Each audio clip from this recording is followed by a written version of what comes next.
Thank you, everyone. What can I say? Yes, I'm a human resource development specialist by background, so people are my passion. And when we talked about university and stuff like that, I left school at 16, hardly any qualifications. Experiential learning, that's where I got my grounding. And I was always in a position where I wanted to help people to understand. So I was a natural knowledge sharer. So throughout my career, I've always been supporting others because I know what I'm doing. Helping somebody isn't going to take anything away from me, but it's going to give them something as a gift. So that's how I've always been. Whereas you were going through your presentation, Yvonne, there were some things in there because I'm a chair of a board of trustees for a charity that deals with ex-offenders, and we do domestic abuse as well. So we deal with vulnerable people. And when you think about the challenges and the psychological safety, at this moment, that is where I am with the staff in the charity. But thriving and leading, when I got the edict to do that, it was like, right, okay, I know what I can do there. You know, advancing your career and influence in an uncertain world, and we are navigating a world that is so uncertain. The obstacles, even when it looks like something that you could walk through, there's something there. Even though you're climbing, there's that glass cliff or the glass ceiling. Not even Semtex can get through it. You know, so I'm a leadership consultant. I'm a certified emotional intelligence coach and consultant. So not only am I certified in it, but I've also got my own EQ certification program. And my mentor, who passed away 2 years ago, American man called Dr. Hank Clemens, he bequeathed me his legacy, so I'm continuing his legacy. And when I was talking to Yvonne, we've got this commonality, the NHS. So I've worked in corporate, so I worked in companies like Reuters, Ernst & Young, but before I kind of like got into the NHS, I was doing knowledge management. So I was working with the junior graduates that came in for, you know, sort of like the industry areas, because I worked in financial services. And it was really empowering to know that these individuals, no matter how experienced or, you know, educated they were, they still needed nurturing. And I was so happy to do that. And that kind of gave me that kind of drive to do something more. But also bullying and harassment did it as well. So we'll go through that. But what I'm going to share with you is a model that I created during the pandemic that I use extensively, and that will help, hopefully, each and every, it will resonate with each of you. And even if you walk away with 1%, it's 1% more than what you walk through with. So, right. This is the question: what does black leadership look like to you? What does it look like to you? Resilience. Resilience. Resilience. Any advances on resilience? Determination. Determination. Yeah. When you think about the leadership journey and how you have had to travel, you know, as a senior leader, I've always been the only person that looks like me in all of the jobs that I've been in. I grew up in Bedfordshire. So, yeah, small town, Luton. Well, not Luton, it's Bedford. Bedford. I was born, yeah, Luton and Bedford, they're kind of like rivals, but I was born and bred in Bedfordshire. And, you know, growing up in school, we had a lot of things that helped us, and there were a lot of things that hindered us. And I learned to type when I was 10 years old. I don't know if you remember, I'm showing my age now. There was this thing called Scheidegger, and it was a manual typewriter, and they had coloured things over it. And you would learn to touch type. absolutely hated it. My brother, he used to walk with me once a week down the embankment to the hotel where you used to exercise your fingers, you know, but that was my grounding. That was my grounding, because when I went to school, secondary school, my mum went to the teacher and said, look, she's been having typing lessons, make sure once a week she comes in, or twice a week she comes in and she does, in the lunchtime, does the exercises. So while my friends were outside, I was typing. Yeah, and I thought, oh. But you know something? When you look back on the journey and the things that you've had to go through, you sort of think, right, my mum was equipping me. She was giving me the gifts. Because when I went to secondary school, my typing teacher was a South African lady. We were two groups. There was another lady who was white, and she had her group, and then my teacher, she had her group. And they had their star pupils. I was her star pupil, and Miss Morgan, it's really funny, I can't remember my teacher's name, but I remember the other teacher because she was horrible. No, she was horrible, she really was. And you'd have to go in and get Tipex, and she'd have you there standing waiting, and it'd be like, Miss Morgan, have you got any, and like, what do you want? You know, it's almost like you want to jump out of your skin. The devastating thing was, I want you to stay on for sixth form. And my teacher always used to say to me, I can type 100 words a minute. When you can type 100 words a minute, you'll be as good as me. I didn't quite get to 100. I got in the 90s, which was really good, and that was because I had the grounding, you know? And it's the same in Black leadership. The first seat of learning is at home. So again, what does Black leadership look like to you? It could be your parents. It could be your pastor. It could be the ministry leads. You know, for me, Black leadership looks like me. You know, men and women, you know, brothers and sisters that are doing the best that they can with the tools that they've been given in a society that says we are less than. So for me, Black leadership means strength, resilience, determination, but integrity as well. Because a lot of things that we have to do, we have to think with our heart and our head. And you know, it's only 14 inches that separate it, but that's where the most conflict arises, all right? So, you know, for me, Black leadership is something that we should be proud of, because it's every day, 24/7, 365. Okay, let's look at the leadership landscape. The world is evolving, yeah? And it is uncertain. I mean, I don't even look at the news anymore. There's so much distraction. I mean, this morning I said to my husband before he went to work and I came out, I said, you know that prisoner that they accidentally let out? You know, I said, that's a distraction. He goes, they do it all the time. They do it all the time, you know. So we're in a world of uncertainty. We've got leaders that we can't even look up to. You know, we've got people that are supposed to be governing and managing the landscape and the world that we live in that aren't fit for purpose, you know. Leadership today requires adaptability, empathy, and emotional resilience. Because Lord, you know, we do need it.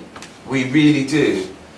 Women, as we've already discussed, are reshaping what it means to lead collaboratively and authentically. So, inclusive, authentic leadership. You can't be anybody else but yourself, and that's the authenticity of you. Okay, so we look at thriving and surviving. So when you look at thriving and surviving, thriving leaders are proactive. They're self-aware and emotionally agile. So they look at the landscape and they see what's going on. You may not be able to detect anything through their emotions because they hide it. I used to be a Springboard women's development trainer, and part of the program, you used to have to learn this technique called act as if. And you act as if nothing. I mean, I've had people that I've worked with say, I don't like you. And I go, oh, that's funny. I like you. And then they've responded and said, why? And I'm thinking, you know, you have to learn to take the sting out of the tail, you know? So emotionally agile means the landscape that you're on, you don't let your emotions really govern, because there is that angry black woman. She doesn't exist. We have emotions like everybody else, but we're not afforded the luxury of showing our emotion, having an off day, or just going into work and just being quiet and getting on with what you need to do. It's like, oh, you're all right, Jackie. You know, you seem a bit off. It's like, leave me alone, I just want to finish my work. Oh, you seem a bit quiet. So you've got to be jovial, you've got to jump through those psychological hoops and you know, do a dance or something just to make them feel comfortable or happy. I'm not doing it anymore. It's done now. You know, surviving leaders react often from stress or fear. So when somebody's reactive rather than proactive, they'll, you know, do this, do this, do this, and they do it without even thinking. I've seen that a couple of weeks ago with one of the leaders that I'm working with, and it's like, you know, step back. I use a lot of analogies, so I use the goldfish bowl analogy, and I said we're all goldfish, and sometimes when there's challenges, you're swimming in your bowl and you think, right, you know something, I need to do a little temperature check. So you come out of your bowl and then you stand back and you think, oh look, there's Jane. So you tap the bowl, Jane, hi. Jane, you've changed. Jane's not a goldfish, Jane's a shark, right? So sometimes you've got to step back to realise and see a situation that's going on and the people that you're working with and having to navigate the landscape with. But the thing is, because you've jumped out of the goldfish bowl, you've got to go back in, don't you? So you've got to go back in and not let Jane know that she's a shark and not goldfish. Because as soon as she knows that you're aware that she's a shark, she's going to eat you. You know? And that's how the world of leadership is. Because everyone is benchmarking themselves against each other. I'm only benchmarking myself against myself. I want to be better today than I was yesterday. And I'll do the same tomorrow. So I haven't got time to be studying other people and seeing what they're doing. If somebody's achieved, that's part of their journey. And you know that saying, what is for you will never pass you. Yeah. So it's like, it may take a little bit longer, but you just enjoy the journey, see the flowers, see the sights, until you get there. You know? Emotional intelligence, or EI as they call it, is the stabilizer in times of uncertainty. Right, so the multilateral approach, which is what I'm going to share with you, this is a model that I designed during the pandemic when I worked in the NHS. Everybody was thrust into the virtual space. People that worked out in the community never used computers, especially in the NHS. It's like, I've got to sit in front of a computer.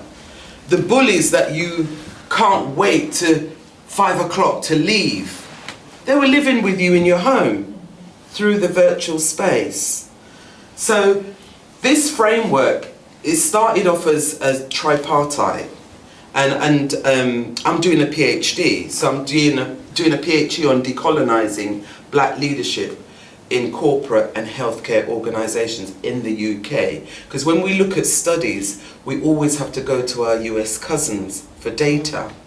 And, you know, I'm one of 15 scholars because the publisher has commissioned the Institute to do a series of decolonising books. So they're all decolonising, but they've all got different titles. So mine is Black Leadership, and it's reclaiming Black leadership. And as part of that, I'm designing a programme called Black Leadership in the 21st Century. So all of the things that they've tried to erase out of our history so that our children don't know, I'm putting them back in.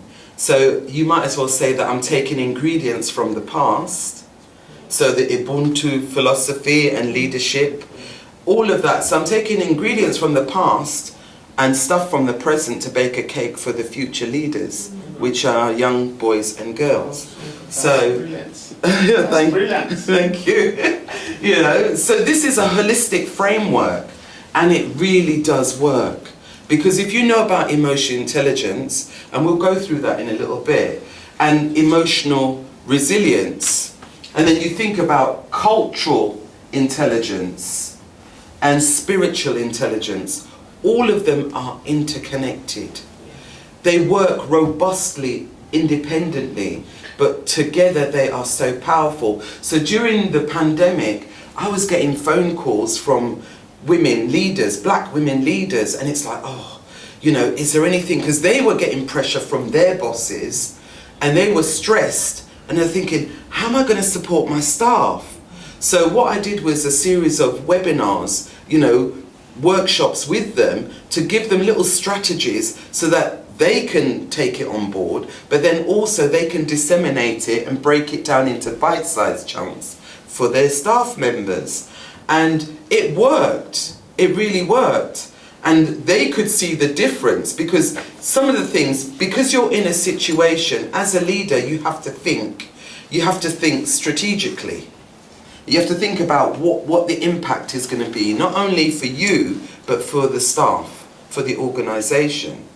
And although, you know, a lot of them couldn't alleviate all the problems, because they felt better and more calm within themselves and able to sort of step back and look at their leadership role in this square box, because it was MS Teams they were using every day, all day. And then they had to navigate that. They then could start looking at their emotions and then looking at other people's emotions and understanding what was triggering other people and then acting accordingly. Because it's a bit like you're driving along on a road, you see a pothole and you think, oh, if I continue driving, I'm dropping it. But because you're aware, you think, right, let me go left or let me go right. And that's what emotional intelligence is. It's about understanding your emotions and that of other people. And then you take stock of that and then you use that information accordingly, right? So it strengthens adaptability, resilience, and authentic influence, but also applies to personal, spiritual, relational, organizational, and global dimensions. So basically, emotional intelligence is in everything that we do, even down to what you wore today, what you picked out to wear today. You're thinking, do I wear the boots or do I wear shoes? Is it cold? Is it hot? You know, and then your heart is like, oh, I really wanted to wear this dress, but I can't wear it with those because I need to wear a tuck. All of those things. Your emotions drive everything that you do. So, if we look at self-awareness and emotional agility, right? You think about recognizing your emotional triggers and patterns, the certain things. Have you ever worked in an environment where somebody knows what your triggers are, and maybe once a week, it's like they press your button. They press your button, it's like, I need a bit of a laugh, let me go and press it once. You know, it is that. You've got people that are like that, they're serial offenders. So they know the pattern, and that's why I said, when I learned that act as if, they wouldn't know that I was about to erupt, but I would never show it. I would never show it. So when you manage your emotions, you manage the strength and the power that they try and enforce on you, because you actually take away the sting out of the tail. You know, pause before reacting. Choose a response aligned with your values. Yeah, because that's where the anger, even if we whispered it, we'd still, oh, she's an angry black woman. I'm not angry. Yes, you are. You know, honestly, even if you whispered, you'd still be deemed, oh, that's a bit aggressive, Jacqueline. You really want to see aggression? Step outside. Yeah. So, my question to you is, how often do you check how you're feeling before you respond to anything? It depends what it is, doesn't it? Yeah. Because Huh? You know, can I use just yeah? One of the things that I do is I don't respond to business on WhatsApp. Because when you're reaching to me on that business stuff on WhatsApp, it might not be when I'm the right time to respond to that. That's why I always prefer email, so that when I'm in the mood and timing of business, then I face and respond appropriately. But if you send to me on WhatsApp, I'm responding socially. Yeah. There's a time and place for it, isn't it? How many times have you received an email and you think, oh my goodness? I was just gonna say, yeah. I was just gonna say, because at the moment, with what I'm doing, I'm doing two people's jobs, and yeah, the other person is off sick, not her fault, but it is what it is. And people don't, even when they realize, when you say press your buttons, they're still going and just sending emails and everything. And so when I get them, sometimes I'm like, and I said, God, give me strength. Grace. You know, yeah, and then it's that. And I've seen what works, that pausing. And not just what I do is pausing and stepping away from my laptop. Even if I have to go, just pausing, stepping away, and I come back. So maybe they send me that email, I have that, because I say to my staff, we have that moment where in HR you've got to have it where you've got to do all the energy. Yeah. So I finish doing that, and then I finish, I'm like, calm. Breath of fresh air. And then when I come back to you, it's like nothing happened. Yeah, Or that's meanwhile- it. That's meanwhile, whatever it is. I come back to you with that face of, put the face of whatever, as nothing happened, but I've taken that breath away. But I've it taken that confuses step. them, doesn't Yes. it? Because it's like, oh. Yeah. And then that's when they start sweeping the room for the dust bunnies to bring something together to make, oh, Yvonne coughed and didn't cover her mouth. The right. Those are one of the dust bunnies. Anything. Oh, you know, you went to lunch early. That's not a bad thing, but it's used against you. Can I share about it too? One of the good things of the AI era that we are now, one of the things that I learned to do is when I write emails, like I know that I'm responding harshly, I'm going to be like, or maybe I'm not happy responding, I'm responding with, okay, I'm coming back to you. So when I finish writing, I'll go back and then I'll say, I'll take it to whether ChatGPT, yeah. Please review this for. You put the Make it professional. Yeah. I do that. Yeah, I do that. Make it gentle. Make it gentle. Am I you can being? look at it and see what it has changed in your email, and then you can actually, adapt that and use it for. Absolutely. I do that say too. what I you do that actually. too. Yeah, because it's so important. It is. When you respond, especially in the level you are, when you respond, you might think you were gentle. But the person's they perceive, their perception of what they get, and that's what they work on.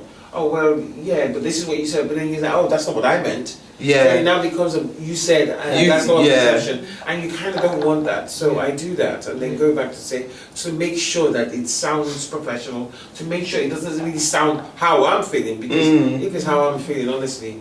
Yeah, you put it in draft as well, and then leave it, and then go back the next day. Even with the ChatGPT, still put it in draft, and then look at it the next day. It's like, no, not today, Sieto, not today. You know, sorry. I like this, the last one, pause. Yeah. Before reacting, choose a response. With your values. Yeah. Powerful. It is powerful because the thing is, we know we are fearfully and wonderfully made, right? We know how we should be responding. When we look in the mirror, what do we see? Is it the same as what other people see, right? Because some people, they'll see, oh, Jackie, they don't see colour. I'm saying, you need to see my colour, because that's the first thing you see. You know, when somebody says, oh, I don't see your colour, I'm just thinking, yeah, right. You know, but it's true. Because I'm a black woman today, tomorrow, forever. And that will never change. Yeah. I really resonate with that sort of choose a response to anti-values as well. I'm just thinking, just to give an example, we had, I work for a tech company, and a few months ago, we had a meeting and they just said, oh, we're going to be restructuring a team. Some people might be let go, we'll let you know. And then for 2 weeks, they left Nothing. people on edge. And then by the time they kind of told everyone, okay, well, no one's being let go, but we're moving people around. A lot of people so relieved, like, oh, thank God I still have a job, but I was furious. Because I was like, there was a point where you knew that you weren't going to let people go, because you've taken time to like, okay, I'm moving this person here. You could have at least let people know that, right, you're not losing your job, but your role might change. Yeah. As long as it's not changed to go down, because that's part of restructure that but they then do. A lot of people were afraid to voice that, to say that, you know, they were upset. Yeah. That, you know, you could have told us or something, but everyone's just like, oh, I'm just glad that, you know. It's all over, the storm's over, but Yeah. it's that turmoil, Yeah. you know, and the response that you give is really going to inform them. I was very open about the fact that I'm glad I still have a job, but you could have done it in a different way. Yeah, some constructive feedback. And I think that communication, again, you know, when you're doing change management, that is so important. And this is where we say to managers, say to directors, you've got to, communication is key. You know, you've got to have a strategic communication where even if you don't know yet, what is it you're telling them? Don't allow the rumor mills, you know. Fill that gap and try to make sure so that people are in the know. Because it does make a difference. It they does. Lost some people. Some people have decided that look, I'm going for a job. There's a lot of people that are mentally checked out. Well, you know, in the NHS, when the mergers, especially in, because I was part of 2 mergers, Imperial College Healthcare, before they merged. So I was at Hammersmith Hospital and Barts Health. So one was 10,000 staff, the other one 15,000. And I wrote a paper on transformation in healthcare and the role of emotional intelligence, because Imperial, as bad as it was more transformational than Barts. Barts Health, even now, they've got problems. They had people up on the roof wanting to jump off. You had people, I was doing a lot of the briefings, and I had clinical and non-clinical staff angry, you know. Why does it have to be Barts Health? Why? Because we're at Whipps Cross Hospital in East London. So I said, right, in order to sort of like keep my composure, because I can understand why, I'd say, right, okay, you go to America and you say, I'm from Barts. They go, oh my God, Barts in the London, we just love you guys. And you go, they understand because it's a brand. You go there and you say, Whipps Cross, they go, Whipps who? You know, that's it, they don't know you, but Barts is a brand. And that was the only way I could get them to see the bigger picture. And when you're looking at change management, you have to take people with you. And even if you don't tell them much, you tell them something. You take them with you. And it's all part of communicating and engaging. We're doing a restructure in the charity. And I did a session with the staff. They have a huddle once a month. So 7th of October, I actually introduced that model to them and I broke it down. And then at the end of it, I said, ask me, I used mood cards as well, just to find out how they were feeling.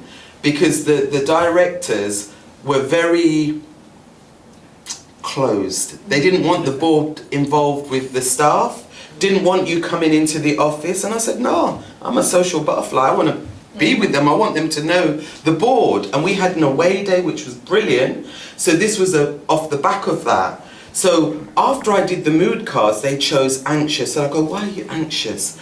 Well, and it was like all the stuff that they wanted to ask. It's giving them permission to speak. And then at the end, which was a bit naughty, but I needed to do it, there was a Q&A. Because a lot of things that they'd been told were not true. So I said, ask me anything. I'm the board. I'm representing the board. Ask me anything. So one person said, oh, I asked for a pay rise and I was told that the board said no. I said, really? I said, in the 2+ years that I've been here, no paperwork, nothing has crossed the board for oversight, for agreement, nothing. So the others were starting asking questions. And then that filtered back, so that the directors were angry at that. but then the staff realise that they've been lied to. So what you see is what you get. Authentic leadership. I can only be myself. I can't be anybody else. And I will only tell you the truth if you ask me. And I said to them, I will say something, I'll say anything in front of you that I would say behind your back or vice versa. So if somebody said, oh, Jacqueline, you said da da da, I go, yes, I did say that because da da da da da. So I won't, you know, gossip is a thief of all sorts of things. So, you know, for me, it's not worth it. But relational intelligence and empathic communication is key. So when you think about it giving direction and clarity again, amidst uncertainty, that's where you give direction. Even if you're the only one that's holding the candle, everybody's following you. They're following the light, right? Influence grows when you lead from authenticity and vision. So you have to paint the picture. I'm very much a hands-on visual person, so blue sky thinking. So I will sort of say, right, this is what I think we would be doing. What do you feel about it? And they go, oh yeah, that looks really, really good. So while we're walking, you know, I'm walking with them. So walk through the door, and then I close the door, and then I solder it, and then I bolt it, and I padlock it, so they can't go back. And that, for me, works in change management. You know, what is one word that captures the legacy you want your leadership to leave? What do you want to be known as a leader? What's the one word? For me, it's impactful, positive impact. Transformational. Transformation, yeah. Impact, approachable. Yeah. Restoration. Restoration. Impact and compassionate, sorry, two.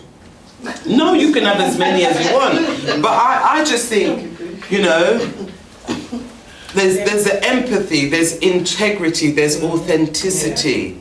Because you can go to one leader and it's like, oh yes, this is what you're doing. And then you walk away and you're thinking, you were just doing smoke and mirrors. And then you go to someone and it's like they take the time, they see you. Say you, Jacqueline, as a black woman. When I joined the NHS from the, I was at Ernst & Young, the leader, I didn't realise there were two jobs. And you had to go in and it was an assessment. So I had to do a Sutherland Holsworth online assessment. I had to come in and talk about their appraisal system, didn't know anything about it because I wasn't from the NHS. And then I had to have an interview with the HR director. And I walked in, and when I went to do my presentation, I was prepared. So I had a USB, I had a DVD, and then I had the handout. And I didn't think anything of it over the time, and we were being filmed. And the administrator was messing about with the laptop, and he was, and then he said, look, I'm really sorry. He goes, the laptop's not working. I said, it's all right. And I just said to the panel, there was 6 in the panel, I said, if you don't mind, I said, I've got a few handouts here. I'm going to present from the handouts. And they said, oh, okay then. I forgot I was being filmed at the time as well because it was like, just do it. And then I said, before I start, I just want to say I'm not from the NHS, so be gentle with me. And then I just did the presentation, thought, okay, I'm glad I brought my handouts with me. Went on, I got the job. And my counterpart was a white woman. She was a psychologist, but I got the permanent and she got the contract. And you know what happens thereafter. Because she's a psychologist, you know, when we were doing the transformation and change processes, when we used to have to sort of do stuff on the flip chart and that, I'd make a suggestion and she'd go, you're not in Ernst & Young now, you know, Jackie. This is what we do now, Jack. Yeah, you know, because she's a psychologist. So I went to my line manager and I said to her, you know, about, she goes, no, Jacqueline, she goes, the right person got the right job. So she goes, recruit for attitude, train for skill. Yeah. She goes, if you've got somebody with the right attitude, you just have to develop them. But if you've got somebody that's fixed, that thinks it should be done this way. And I was pregnant with my son, who's 18 now, at the time. So I know that Ruth, who was my line manager, had I not been pregnant, I would have stepped up in her position. but because of the way how we were going, it was like difficult. I'm going to have to whiz through. How much longer have I got? Have I? Oh my God. Yeah, I do love to chat. Right, okay, so let's go through this. Resilience and adaptive. Can I have 5 minutes? Yeah. All right, cool. Resilience is emotional flexibility under pressure. Adaptive leaders learn, unlearn, and relearn, which is a process that needs to happen. So when you use a multilateral approach, it helps leaders to sustain well-being and performance because you take what you need from that.